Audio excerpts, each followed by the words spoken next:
Yo guys and welcome to my video. Hari ni aku nak review Google Pixel 7a sebab aku tengok ramai yang letak telefon ni wishlist diorang.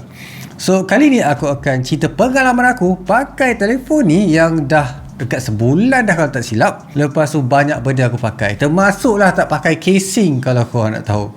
Banyak kali jatuh. Nanti aku akan cerita. So untuk harga dia sebenarnya dah turun sikit, RM2,299, and even ada yang rendah juga. Sebab sebelum ni macam dia awal lagi kan. But kalau kau nak beli, tekan link dekat bawah. And sekarang kita akan terus bercakap tentang kebaikan dia, what's last, what's good tentang telefon ni once dah ada dalam poket korang bila kau beli nanti. First thing first, benda yang aku nak cakap adalah, ramai orang anggap ni adalah telefon mid-range. Sebenarnya bagi aku rasanya adalah tak. Sebab dia still pakai prosesor Tensor G2. So benda ni akan dapat performance the same as Google Pixel 7 dan juga Pro lah sikit-sikit. Walaupun kalau ikutkan lah kan, untuk telefon yang biasanya lagi murah dia akan letak RAM yang lagi rendah. But this one is no other different daripada Google Pixel 7. Dia still pack dengan 8GB RAM. Resultnya dekat sini adalah it's really snappy untuk aku pakai, and no complaint at all bila cakap pasal dia punya performance in terms of kalau korang nak navigate dalam dia punya Android 13 Pixel UI yang latest dekat sini. And dia punya features pun runs really smoothly, dan tak ada benda yang boleh kata macam dia a bit stutter, a bit jitter, a bit crash. Aku tak ada komplain langsung. And even pengalaman aku sepanjang guna ni pun tak ada satu pun apps yang crash. So that is a good thing bila kau cakap sama ada mid-range ataupun an entry level flagship kalau kau nak tahu. Lepas tu kita cakap pasal dia punya screen dekat sini. Ni adalah screen bersaiz 6.1 inci.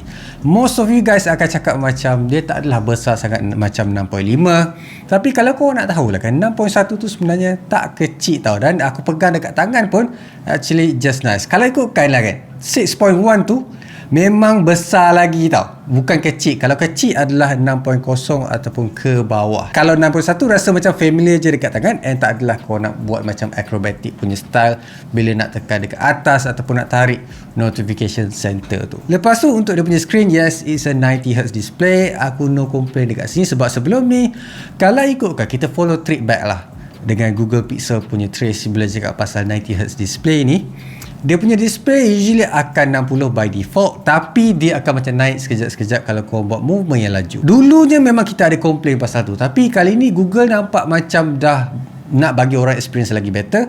So dia buat macam dia punya refresh rate tu lagi orang kata konsisten ke arah 90Hz instead of kekalkan dekat 60Hz je. So this is a good software, a good screen untuk korang dapatkan rasa yang smooth tu. Untuk dia punya flat screen display ni mungkin orang cakap macam murah lah kan nampaknya, but kau kena ingat iPhone pun still pakai flat screen display tau. Android je yang macam nak buat macam over sikit, pakai yang curve display dekat tepi tu. To me benda ni rasa macam menyenangkan instead of menyusahkan, sebab korang boleh juga cari mana-mana custom untuk dia punya screen display ataupun screen protector. Benda yang aku suka juga dekat kamera Google Pixel 7a ni, no surprise actually, dia punya sensor ataupun hasil kamera dia. So untuk kamera dekat sini dia pakai 64 megapixel. Ramai orang kata macam like it's more daripada 7. Kalau ikutkan untuk 7a ni dia pakai sensor yang lebih kecil tapi lagi besar daripada previously. Walaupun yang tu pakai 50 megapixel, this one is 64 megapixel. And hasilnya boleh kata aku cuba juga cari flaw dia. Most of the time aku tangkap gambar malam, and kau boleh nampak dia punya black tu memang betul-betul black, tak ada macam grainy ataupun noise.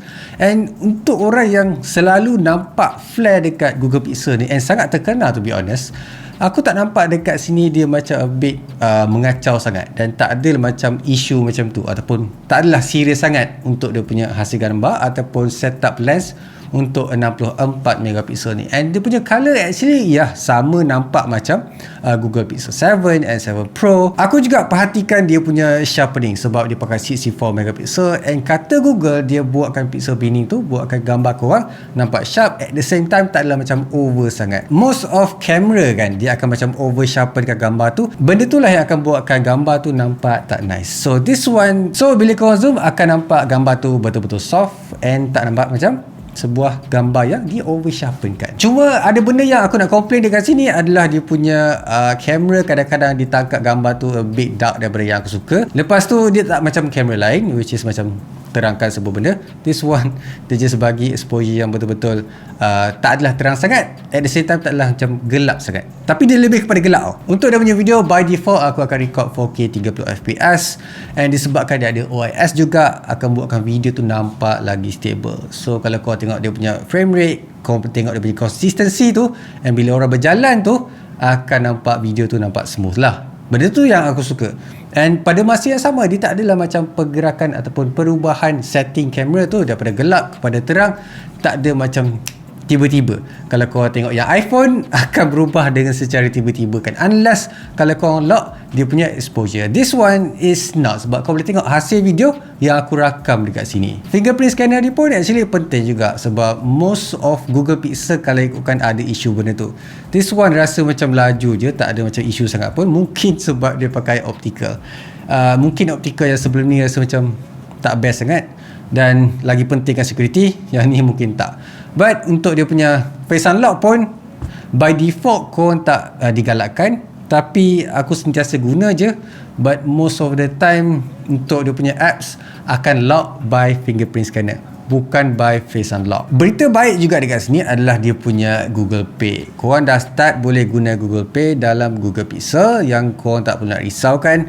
Yang mana sebelum ni ada isu benda tu dekat aku punya Google Pixel Watch dan juga Google Pixel 7 Pro. Mungkin Google dah update dan juga bank pun tengok video aku, so sepatutnya benda ni tak ada masalah lah kan. Sekarang aku akan jelaskan beberapa benda yang tak best sangat untuk aku sebagai pengguna Google Pixel 7a sebagai daily driver.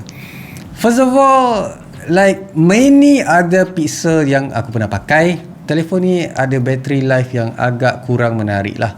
Walaupun dia punya bateri kalau ikutkan dah besar dah, 4000 lebih. So untuk bateri kali ni aku dapat tahan like 4 jam untuk screen on time. Ni tak ada game tau. Ni most of the time aku guna benda yang usual lah, buat kerja dan juga bayar segala benda, and yelah keep up dengan social media. Dan untuk 4 jam tu bagi aku macam sangat-sangat low untuk dia punya bateri ataupun milliamp hour dia. 4385 tu rasa macam kecil sangat-sangat. Mungkin Google tak optimize a few things, but ada masa lah yang aku activatekan power saving mode bila dah nak mati betul-betul, and aku boleh kata dia tak function sangat sebenarnya saving mode ni.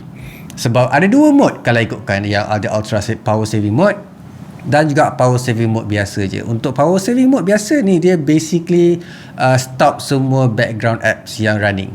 Yang kedua, that is ultra power saving mode, dia akan disablekan semua apps melainkan yang penting ataupun jenis call je, yang mana bagi aku macam tak function juga. Okay, sebab dia mati masa phone percentage aku 6%, so tak masuk akal tiba-tiba mati kan. Sepatutnya dia boleh tahan lagi lama sebab aku less guna kan. So tak faham which part yang Google kata ultra power saving mode dekat situ. Another thing is dia punya charger juga katanya dia boleh support sampai PD charge, patutnya macam 20 at least. Dia boleh pergi sampai 18 watt. Paling tinggi yang aku tengok mengikut apa yang aku charge dekat studio aku ni. Tapi dia ada trick jugalah, sebab mula-mula memanglah dia charge sampai 18 watt, tapi bila kau biar dekat meja kan, dia macam perasan yang korang tak ada dekat meja, dia akan turunkan wattage tu sampai 9 watt. Most of the time is 9 watt. And untuk charge daripada like 0 sampai 100% probably takes 2 jam untuk penuh. Itu pun aku pakai PD charge yang pergi sampai 100 watt. Why Google? Why? So benda ni still an issue tau. Mungkin Google still betul-betul nak jaga dia punya bateri, but to us consumer, benda tu rasa macam tak penting pun. Walaupun owner dah turunkan dia punya wattage untuk charge, dia still bagi fast charger tau, and less than 1 hour. Sepatutnya Google bagi that option ataupun features, tapi untuk orang yang nakkan lebih, buatkan that option untuk naikkan sampai at least like 24 watt untuk dia punya charging sepanjang masa daripada 0 sampai 80%. Atas dari tu tak kisah sangat. Lepas tu untuk dia punya wireless charger, aku guna juga untuk letak dekat dalam kereta. Most of the time dekat dalam office ni belum lagi, sebab dia tak laju sangat. Kalau korang pentingkan performance contohnya dan terfikir nak main game dalam Google Pixel 7a ni, patut tak korang beli? Nasihat aku kata yes, it can deliver. Tapi pada masa yang sama kau akan dapat nampak dia punya cons dia. Sebab untuk dari segi konsistensi aku main game dekat telefon ni, dia boleh pergi sampai 90 FPS. Tapi pada masa yang sama dia akan rasa panas, dan benda yang kau perlu tahu juga adalah dia punya grafik akan turun, akan pergi jauh paling bawah tau. So benda ni mungkin ramai orang kata macam tak penting sangat grafik tu. Tapi untuk orang yang fokuskan untuk main FPS ataupun first person shooter, musuh yang jauh sangat-sangat penting untuk tengok bila ada grafik yang tinggi. So bila grafik yang rendah, susah nak nampak that musuh yang bersembunyi, nampak like 1 pixel je yang bergerak. Nampak tak? Cakap pasal panas lah kan, telefon ni dia panas all the time. Maksud aku macam tak adalah panas tiba-tiba kan. Dia akan panas time aku buka kamera, lepas tu main game obviously. And then ada advantage dan juga disadvantage. Contohnya advantage adalah dia punya plastik dekat belakang. Korang takkan rasa panas dekat sini sebab dia plastik, dia tak boleh channel panas. Ada tapi macam kurang lah. Tapi dia akan channelkan panas dekat sini. Camera bar yang korang nampak ni lah yang dia akan jadi panas dan rasa sangat-sangat pelik bila pegang dekat tangan untuk main game. So tu je ke yang aku boleh cakap pasal Google Pixel 7a ni. Mungkin ramai yang tanya juga, ada 5G tak? Yes, dia ada 5G tapi dia tak support dalam Malaysia. Menjawab soalan tak? Menjawab kan. Sebab aku dah try letak aku punya 5G SIM dalam ni, memang dia tak support 5G dalam Malaysia. Belum lagi. Google, DAB, tolonglah letak Google Pixel kau punya list untuk support sampai 5G. Other than that, apa yang aku boleh komen lagi, dia punya looks, most of you guys akan familiar dengan telefon ni kan.